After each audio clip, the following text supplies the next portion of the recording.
Okay, we think we've got a scoop here, a story that nobody else has figured out. It starts in Michigan. In the early 1960s, Michigan reworked its constitution a little bit. They had a constitutional convention. That guy you recognize on the left, that's Mitt Romney's dad, George Romney. He chaired that convention before he became governor of the state.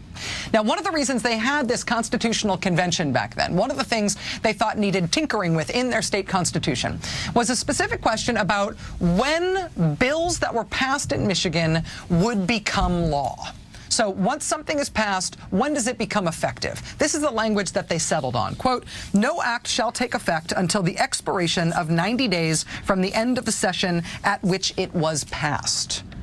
Okay, that's a really slow process. That is slow by design. See, the legislature is in session all year in Michigan, so the legislative session doesn't often end until the end of the calendar year. What this little phrase means is that theoretically a law could pass in January and not take effect until March of the following year, 90 days after the end of that year's legislative session. Michigan has a really slow process on purpose. They did it that way on purpose. Laws taking a long time to take effect allows people who are going to be affected by that law to have time to adjust. It also gives people who don't like that law a chance to start overturning it by a citizen's repeal. Michigan designed that process to be a slow one, clearly and on purpose. It's in their constitution that way for a reason. But as practical people, they also recognize that sometimes in extenuating circumstances, you need your laws to take effect faster. Something has happened, right? Maybe you've been invaded or you have a flood or an outbreak of disease. Something has happened. There's an emergency that needs responding to right now by state lawmakers. To account for that, in Michigan, while most bills do have to wait until the end of the session plus 90 days, they have to wait that really long time, the Constitution also says this: but the legislature may give immediate effect to acts by a 2/3 vote of the members elected to and serving in each house. So that means with a 2/3 majority vote, a big supermajority vote, you can have your new law go into effect right away, immediately. Otherwise, you wait. You pass it under normal rules, under a majority, you have to wait. If you want it to go into effect immediately, you need a 2/3 vote. That's what they decided back in the 1960s. That's what the state constitution says. Half a century later, in January 2011, a new and hardcore conservative Republican majority took over the state government in Michigan. Republicans control both chambers of the legislature, and they have the governorship. They have been passing bills at quite a clip. The Democrats in Michigan say that since Republicans took over the Michigan House, they have passed 566 bills. We have looked into that count ourselves. It does seem accurate, and the Republicans are not contesting it. Of those 566 bills, 546, all but 20 of them, were passed under the immediate effect clause. 96% of the bills they've passed have essentially been an emergency. Almost everything they've done has been done under this provision of the Constitution that lets you put things into effect immediately because you've got a supermajority. They've been designed to rush from the legislature to Governor Snyder for a quick signature and into full immediate effect that day, that minute, right now. This is new in Michigan governance. This is not the way that Michigan was set up. This is not the way that it was supposed to be. This is like if a cop once waved you around a traffic accident by directing you to drive on the shoulder to get around the crash, and the next day on your commute and every day thereafter, you just drove the whole way to work on the shoulder because you think that's your lane now. Michigan Republicans are using what's supposed to be an emergency provision for everything, even for the most contentious and partisan and divisive things they want to do. Republicans, for example, used immediate effect to take away health benefits for domestic partners of public employees. They jammed it through, Governor Snyder signed it, and then 3 days before Christmas, it was, hey, gay folks, good luck finding health insurance for your families. We just stripped your benefits on the basis of your sexual orientation. Starting now, starting today, effective immediately, Merry Christmas. Republicans also used immediate effect to set the date and the rules for the 2012 presidential primary in Michigan, which did not end up going all that smoothly. They then used immediate effect to set aside $10 million to pay for that primary, whose rules they had screwed up and rewritten. Republicans also used immediate effect to stop one of Michigan's most powerful unions from expanding. Now, seriously, this is a fierce union, seriously thuggish. I'll show you. Here they are conducting a labor action. Ooh. It's the Union of Michigan grad students. Michigan grad student employees.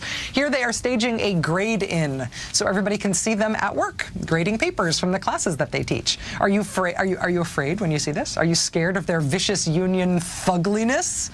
I think that guy stretched out in the banquette really looks like he's ready to end academe as we know it, right?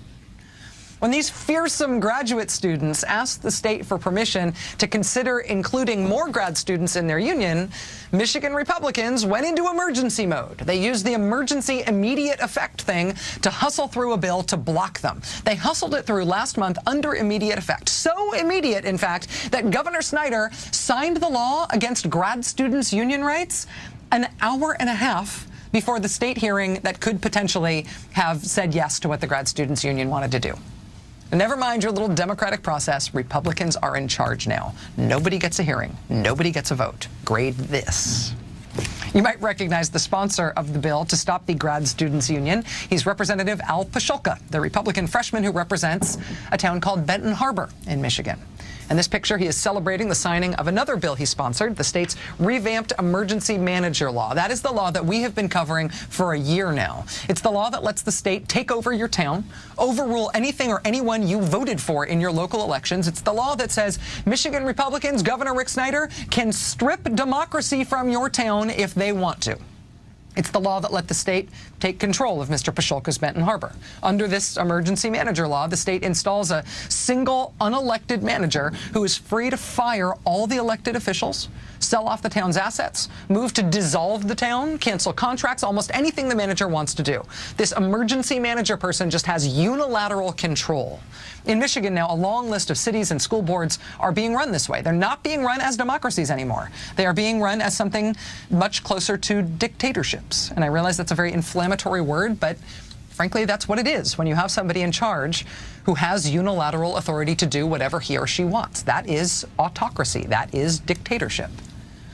As has been their custom since taking over last year, Republicans passed the souped-up emergency manager law, naturally, under immediate effect.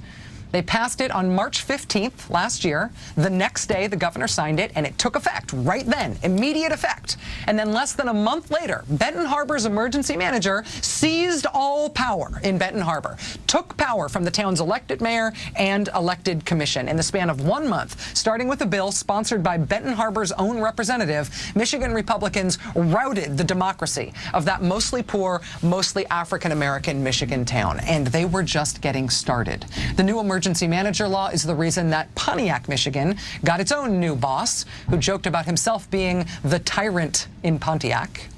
And remember the students who got arrested in Detroit last year for protesting the planned closing of the Catherine Ferguson Academy, the school for pregnant girls and young moms? The idea of closing that school was made possible by the new emergency manager law because the state-appointed czar for the city's schools didn't have to listen to the elected school board anymore. Democracy didn't matter anymore. Now, those girls did end up saving their school, but just barely. Now, here is the crazy thing. This is the thing that we have been digging for since we first got wind of this story last week. It is astounding enough that I almost can't believe it, I have to tell you. My mind almost cannot compute what I am about to tell you, that we reported this out carefully so we can tell you this with confidence. Under the Michigan Constitution, remember, again, you can only make a law take effect immediately if you have a two-thirds majority, if you have a supermajority. Michigan Republicans don't have that. In the House, they don't have a two-thirds majority. In order to get two-thirds on any vote, House Republicans would need the help of almost a dozen Democrats. You need 63 lawmakers on your side before you get what the state constitution says you can have if you want that immediate effect, right? You need 73 votes to take effect right away. So for the emergency manager law, for example, Democrats voted against that law in a block. Republicans did pass it with their 62 votes, and 62 votes is enough to pass it, but it's not nearly enough for it to go into effect immediately. But regardless, they just attached immediate effect to it anyway. Look, it's in the record. Quote, Representative Stamas moved that the bill be given immediate effect. The motion prevailed. Two-thirds of the members serving voted therefore.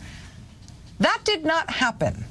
I do not see how that could be true. Republicans don't have a two-thirds majority, and Democrats all voted against the bill. So You're telling me that a dozen Democrats voted against this radical emergency manager takeover law thing, this bill that they hated. Democrats voted against it. And then once it passed anyway, over their objections, they decided, oh, well, it passed. I guess I'll vote to put this thing into effect immediately. Seriously? I mean, if you look at the numbers you need for immediate effect in Michigan and the numbers that Republicans actually have, it does not seem possible that the emergency manager law, or maybe any of these laws, passed in the way Republicans are saying that they did. It didn't happen that way. For the past year, we have been reporting on Republican governance in Michigan. For the past year, we have called Michigan's emergency manager law the most radical Republican legislation in the country. And if that radical law had passed under regular rules, if it hadn't been put into immediate effect, if they couldn't get a 2/3 supermajority to put it into effect that day when Governor Snyder signed it, then that radical law would only just now be taking effect. Now, in 2012, Benton Harbor would only just now be losing its democracy instead of barreling into its second year of having no local voting rights. That would not have happened yet.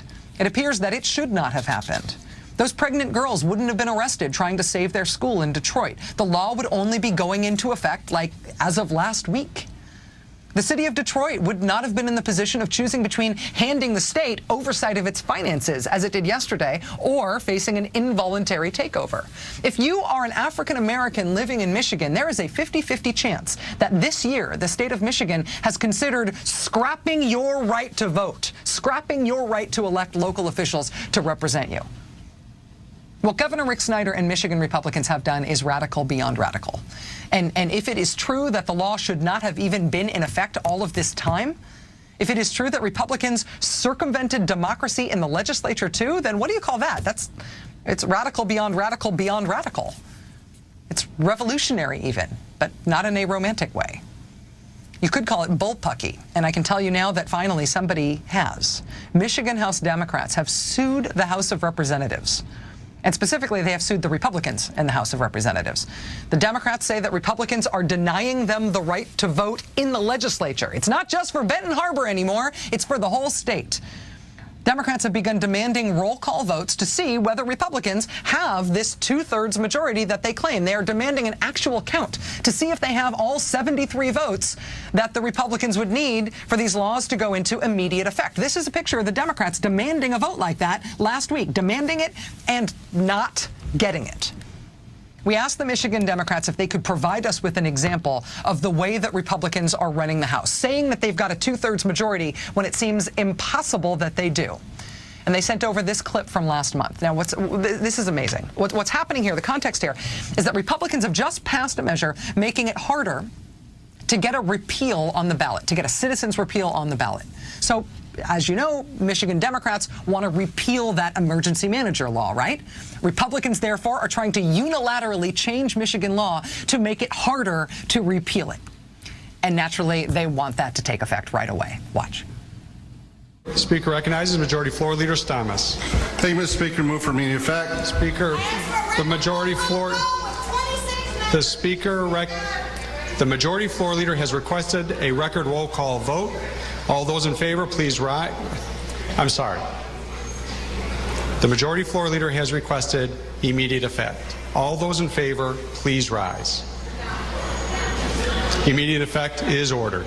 Wait, that was the count? I mean, depending on how you time this, the Republican Speaker let the voting go on for, I think, 3 seconds before he gavels in his party's success. What he is purporting to have done then is to count in this giant room, right, at least 73 votes in favor of the motion in a blink, in a snap. 1, 2, 3, 73, like he's a kid speed counting for hide and seek. All those in favor, please rise. Immediate effect is ordered. In that time, do you believe he counted 73 people in favor of that motion in the span of that clip? On Monday, a county judge issued a temporary injunction ordering Michigan House Republicans to follow the law, to follow the Constitution, to let the minority vote, even though the minority are Democrats. The court put on hold several bills that Republicans have passed using this kind of technique, passed what appears to be illegally, including that one about the grad students union. Republicans are appealing the judge's ruling. Their arguments boil down to A, they say no court can interfere with the legislature, and B, they say this is dog bites man. This is standard operating procedure. There's nothing to see here. This is totally normal. Keep moving. This case has implications for what happens in Michigan over the next few months, and to some extent, what happens nationwide.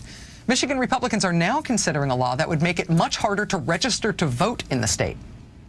If that passes under immediate effect and goes into effect right then, that will become a factor in the 2012 presidential race in Michigan. Also, Michigan lawmakers voting, as you saw, on a bill that makes it harder to get a referendum on the ballot. That could affect the current drive to put the Rick Snyder emergency manager law up for repeal. Do you think that Rick Snyder and his fellow Republicans would like repealing his law to be a harder thing to do? And does anybody else get a say in that? The 2010 elections ushered in a lot of radicalized Republican legislatures and governors all across the country, and they have done a lot of radical things. Scott Walker is nationally famous for a reason. But what has happened in Michigan, I believe, is the most radical thing that Republicans have done anywhere in the country. They have eliminated democracy. They have eliminated voting rights at the local level in their state. They have tried to eliminate Democrats' voting rights in the state legislature.